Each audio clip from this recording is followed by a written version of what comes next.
आज हम देखेंगे प्रतिशत परसेंटेज चैप्टर के कुछ इम्पोर्टेंट क्वेश्चन जो इंडिया पोस्ट पेमेंट बैंक के लिए 20 क्वेश्चन आने वाले 20 मार्क के लिए, और ये क्वेश्चन जीडीएस टू एमटीएस के लिए भी इम्पोर्टेंट है।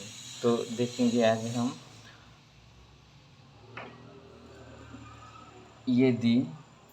यदि चीनी के मूल्य में 20% की वृद्धि हो जाए तो एक गृहिणी को इसकी खपत में कितने प्रतिशत कम करनी होगी कि इस पर खर्च न बढ़े। इस टाइप से क्वेश्चन में अगर दिए हुए क्वेश्चन में 20% की वृद्धि, कुछ वृद्धि और कुछ कमी हुई हो या कराई गई हो या करनी हो, अगर एक वृद्धि और एक कमी हो तो इसमें क्या किया जाता है। इस टाइप के क्वेश्चन को किस तरह से सॉल्व किया जाता है, तो इसका फार्मूला क्या है, मानेंगे ऐसा आर, सो प्लस माइनस आर इंटू 100, क्योंकि प्रतिशत में है इसलिए मल्टीप्लाई 100। इतना भी याद रखिए तो हम आपको बताएंगे किस तरह से। अभी ये प्लस और माइनस साइन दिया है यहाँ पे, सो प्लस माइनस आर, दे, ठीक है। तो एक यदि चीनी के मूल्य में वृद्धि हुई है मतलब क्या है, 100 पर 20% वृद्धि हुई यानी प्लस 20 हुई है। ओके, ये आर कितना है तो वो 20 है, ओके। तो ये कितना होगा, 20/120 हुआ है। ओके, तो अपने को कितनी कम करनी होगी कि इस पर खर्च न बढ़े, तो ये प्रतिशत में निकालना है, इसलिए इसे 100 से मल्टीप्लाई किया जाता है। और इसके साथ ये पूरा फार्मूला याद रखा तो भी ठीक है। तो अब ये क्या होगा, ये सॉल्व करने के बाद बेशकम 12 यानी 100/16 हो गया। तो ये दशमलव में करना हो तो उसको तो ये आपका आंसर आ गया। अगर इसको कम करना हो तो 6 9 4 7 7 36 4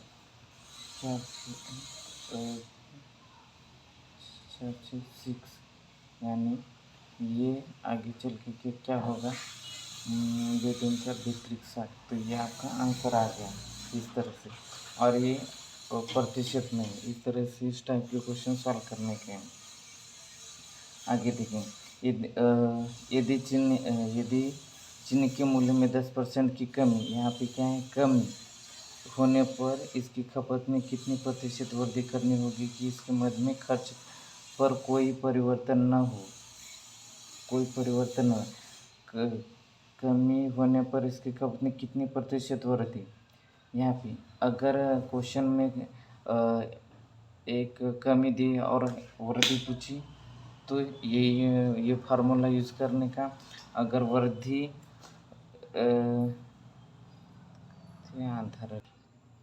अगर क्वेश्चन में एक वृद्धि दी और एक कमी पूछी, या वृद्धि और कमी दोनों ही एक में के अपोजिट दिया हो, तो ये फार्मूला का यूज करने का।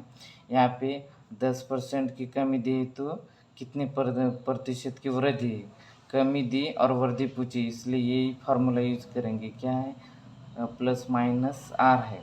ओके, तो यहाँ पे ये यहाँ पे क्या दिया है कि 10% की कमी -10। ओके, यहाँ पे 10 है तो ये क्या होगा, 10/90 होगा। ये है, लेकिन ये प्रतिशत में है इसलिए 100 से मल्टीप्लाई करेंगे। अब ये क्या आ गया, 100/100 कितना आ गया, 9।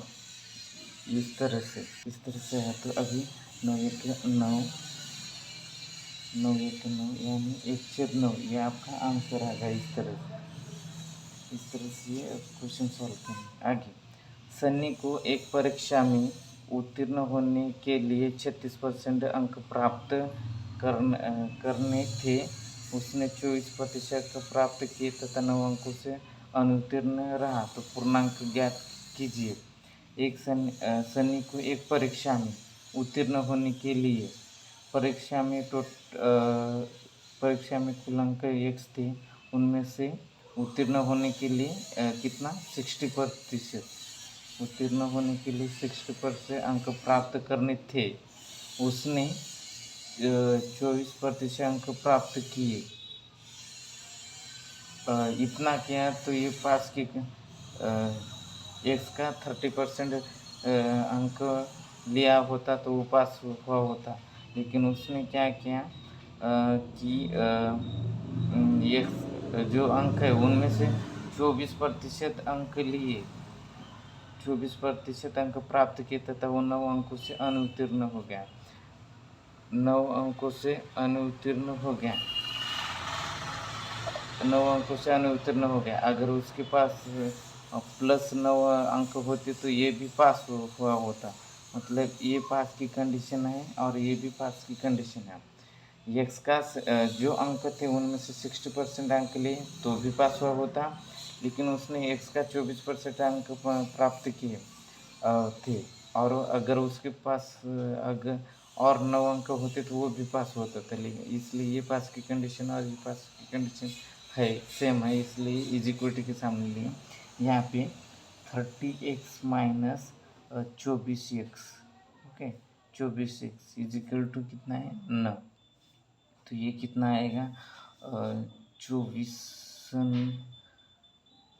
6 12, तो ये कितना हो रहा है कि ये 12x, ओके 12x, लेकिन ये प्रतिशत में है ना भाई नहीं, यानी आगे चल के क्या होगा 12 into 1/100 is equal to 9, okay, तो ये क्या हो रहा है 9 इंटू 100/2, ये सॉल्व किया तो कितना आएगा आंसर कितना आएगा 3 त्रिक 9 3 चौक 12, यहाँ पे 3 है और 4 दूनी 8, दोनों मतलब 4 25 25 त्रिक 75, तो ये आपका आंसर आ गया। एक कितना है 75 है, पूर्णांक कितना है 75 है। आगे एक परीक्षा में एक छात्र ने 30% अंक लिए, टोटल अंक एक्स थे उनमें से 30% अंक लिए तथा वह 45 अंक से अनुत्तीर्ण हो गया। इसके उसको अगर 45 अंक और होते तो वो पास होता था, 45 अंक उत्तीर्ण हो गया।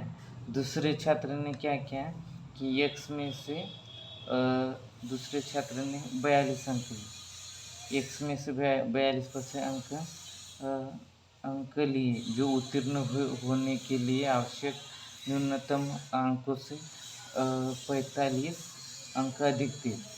एक्स का 45 अंक दूसरों ने लिया, लेकिन वो न्यूनतम अंक पास होने में जितने अंक लगते उससे 45 अंक अधिक थे, लेकिन पास होने के लिए उसे 45 अंक की कोई ज़रूरत नहीं थी, इसलिए ये पास की कंडीशन हो गई इज इक्वल टू ये पास की कंडीशन हो गई। तो ये सॉल्व करने के बाद कितना आएगा 30x minus 42% is equal to यहाँ पे माइनस प्रतिशत है, तो ऐसा करेंगे, क्या करेंगे ये प्रतिशत और ये प्लस के इधर ये प्रतिशत हो गया, यहाँ पे कितना है 42 एक्स माइनस 30x प्रतिशत, ओके हो गया। तो यहाँ पे कितना है 90 और ये कितना है 30 12 एक्स प्रतिशत, यानी 12 इंटू x/100, और आगे कितना है 90 है, तो ये क्या है 90 इंटू 100 और 90 इंटू 100 होता है 12, तो ये एक्स है, तो इसको कितना है 3 त्रिक 9 3 चौक 12 और ये 4 दूना 4 25 25 त्रिक 75, यानी 750। पूर्णांक कितना आ गया 75 आएगा, पूर्णांक कितना है 775 है। उत्तीर्ण होने के लिए न्यूनतम अंक ज्ञात कीजिए। और इन अंकों में से एक कंडीशन ये दी है और दूसरी कंडीशन ये दी। इसका 30%, ये कितना है ये, तो इसका 30% प्लस 45, ये करने के बाद आपका आंसर आ जाएगा। ये सॉल्व करने के बाद आपका आंसर आ जाएगा। ये कितना, 1 शून्य 1 2, ये दो कट गए, यानी 5 त्रिक 15, 5 त्रिक 15, कितना है, 5 त्रिक 15, 22 प्लस 45, 22 हाथ से मतलब 1, 4 4 3 7, 270। ठीक है। अगर आपने दूसरी कंडीशन ली होती है, ये पूर्णांक कितना था 770, और दूसरे ने कितने लिए थे 42%, और न्यूनतम में से ज़्यादा पहले, ये भी सॉल्व किया तो आपका आंसर ये आ जाएगा।